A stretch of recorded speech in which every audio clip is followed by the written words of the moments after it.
গীতবিনার আয়োজনে গত শনিবার লন্ডনের ব্রাডি আর্টস অ্যান্ড কমিউনিটি সেন্টারে কবিগুরু রবীন্দ্রনাথ ঠাকুরের স্মরণে অনুষ্ঠিত হল বিশেষ সাংস্কৃতিক অনুষ্ঠান আমি তোমাদেরই লোক। রবীন্দ্রনাথের জীবন, সাহিত্য ও সঙ্গীতকে কেন্দ্র করে আয়োজিত এই অনুষ্ঠানে প্রবাসী বাঙালি সংস্কৃতিপ্রেমীদের স্বতঃস্ফূর্ত উপস্থিতি অনুষ্ঠানকে প্রাণবন্ত করে তোলে। অনুষ্ঠানে কবিগুরুর বিভিন্ন কবিতা ও গীতবিতান থেকে আবৃত্তি করেন আবৃত্তি শিল্পী ডক্টর সুপ্রিয় রায়। তার আবৃত্তিতে রবীন্দ্রনাথের মানবতাবাদী চেতনা, প্রেম ও জীবন দর্শন নতুনভাবে ধরা দেয় দর্শক ও শ্রোতাদের কাছে। অন্যদিকে রবীন্দ্রনাথের বিভিন্ন পর্যায়ের গান পরিবেশন করেন সঙ্গীতশিল্পী ডক্টর শ্যামল চৌধুরী। তার পরিবেশনায় রবীন্দ্রসঙ্গীতের বৈচিত্র্যময় রূপ ও গভীরতা শ্রোতাদের মুগ্ধ করে। অনুষ্ঠানে সঙ্গীত ও কোরিওগ্রাফিতে অংশ নেন রুমি হক, মিতালী বনোয়ারি এবং সুনিতা চৌধুরী। তাদের পরিবেশনা অনুষ্ঠানে নান্দনিকতা ও শিল্প সমৃদ্ধ মাত্রা যোগ করে। বাংলা ও ইংরেজি দুই ভাষায় দক্ষতার সঙ্গে অনুষ্ঠান উপস্থাপনা করেন মোস্তফা কামাল মিলন ও স্নেহাসন চৌধুরী। তাদের প্রাণবন্ত সঞ্চালনা পুরো আয়োজনকে আরও উপভোগ্য করে তোলে। অনুষ্ঠানে উপস্থিত ছিলেন সঙ্গীতশিল্পী হিমাংশু গোস্বামী, লুসি রহমান সহ যুক্তরাজ্যের বিভিন্ন প্রান্তের সঙ্গীতানুরাগী, সাংস্কৃতিক ব্যক্তিত্ব ও প্রবাসী বাঙালি সমাজের প্রতিনিধিরা। অনুষ্ঠানের একটি বিশেষ আকর্ষণ ছিল শিল্পী এস এম আসাদের লাইভ পোর্ট্রেট অঙ্কন। পুরো অনুষ্ঠান জুড়ে তিনি কবিগুরু রবীন্দ্রনাথ ঠাকুরের প্রতিকৃতি অঙ্কন করেন। অনুষ্ঠানে সংক্ষিপ্ত শুভেচ্ছা বক্তব্য প্রদান করেন সাংস্কৃতিক ব্যক্তিত্ব বাতিরুল হক সর্দার। অনুষ্ঠানের শেষে গীতবিনার পক্ষ থেকে জানানো হয় আগামী অক্টোবর মাসে জাতীয় কবি কাজী নজরুল ইসলামকে স্মরণ করে একটি বিশেষ সাংস্কৃতিক অনুষ্ঠানের আয়োজন করা হবে।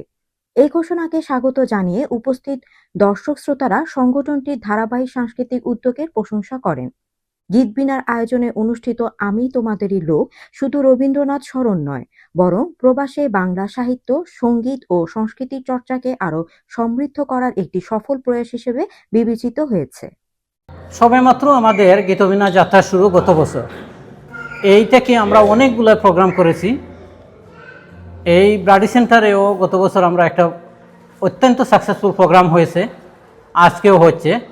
পুরা হল ভর্তি অনেক দর্শক এবং অনেক গুণীজন এখানে আসছেন, বড় বড় সঙ্গীত শিল্পী, বিশিষ্ট লোকজন।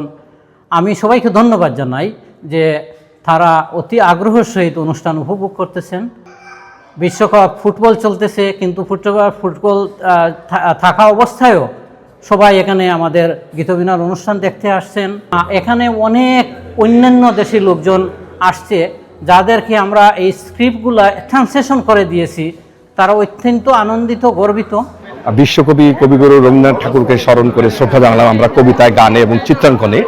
এই অনুষ্ঠানে বিশেষত্ব ছিল যে আমরা গানও যেমন করেছি, আবৃত্তিও করেছি, সাথে সাথে অনুষ্ঠান চলাকালীন আমাদের চিত্রশিল্পী জনাব আসাদ, উনি কিন্তু রবি ঠাকুরের দুটি প্রতিকৃতি লাইভ অঙ্কন করেছেন। এটা আমাদের জন্য একটা বৈশিষ্ট্যমণ্ডিত। গীতবিনা যারা শিল্পী আছেন প্রচুর পরিশ্রম করেছেন।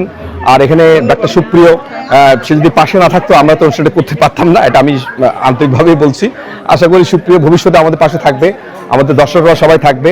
আর এখানে অনেকেই নেপথ্যে সহযোগিতা করেছেন, অনেক সংগঠন, অনেক ব্যক্তি, তাদের নাম বললাম না। প্রত্যেকের কাছে আমরা আমাদের ধন্যবাদ, কৃতজ্ঞতা জ্ঞাপন করি।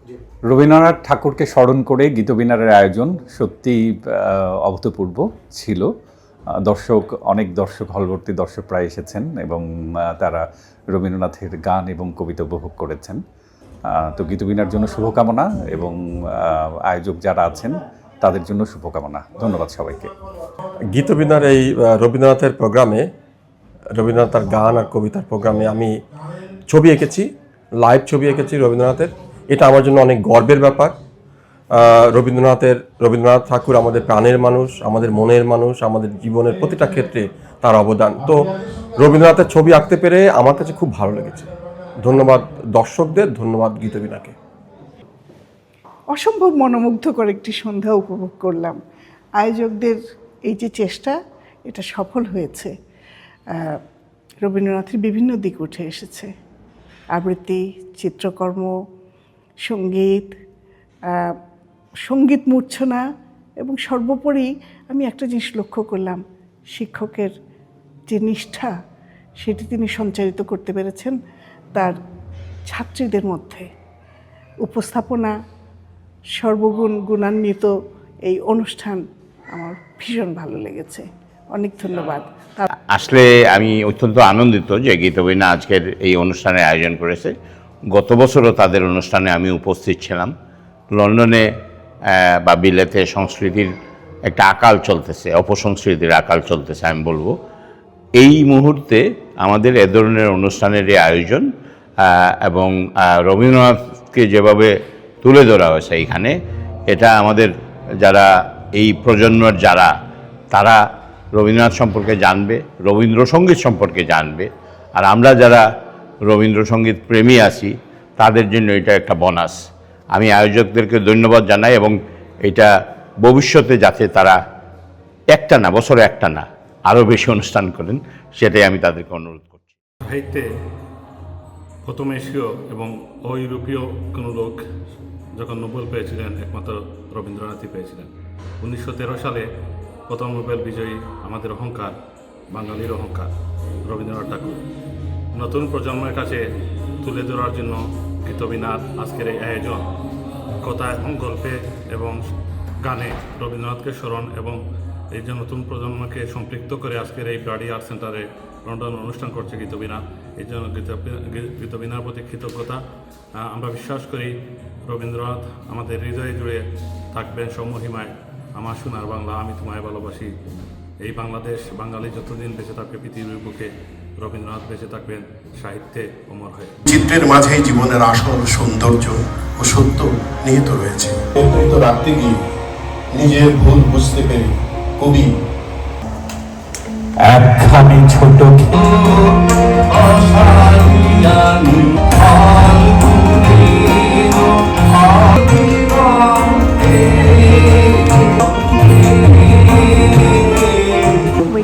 শুধু গান নয়, গানের সঙ্গে এই যে প্রাণবন্ত তার বিবিধ কারণ রয়েছে। মঞ্চে যারা punctuality and brevity আমরা আছি, তারপর এই গানগুলো শুনে মনে হচ্ছে যে সেটা আমার প্রিয় শিক্ষক Srinath Bhattacharya. To your culture and the music and everything, and I have আমার অফিসে বসে একা স্বামী আপা, তারপরে আমাদের ইয়ে ভাই হিমাংশুদা, লুসিদি সহ আরো অনেকে নাম না। ব্যাপারটা হচ্ছে যে যখন একটা ছবি আঁকা হয়, লুসির রহমান সহ যারা গুণীজনরা আছেন তাদের সবাইকে শুভকামনা। Well, 2 days ago I came back very tired.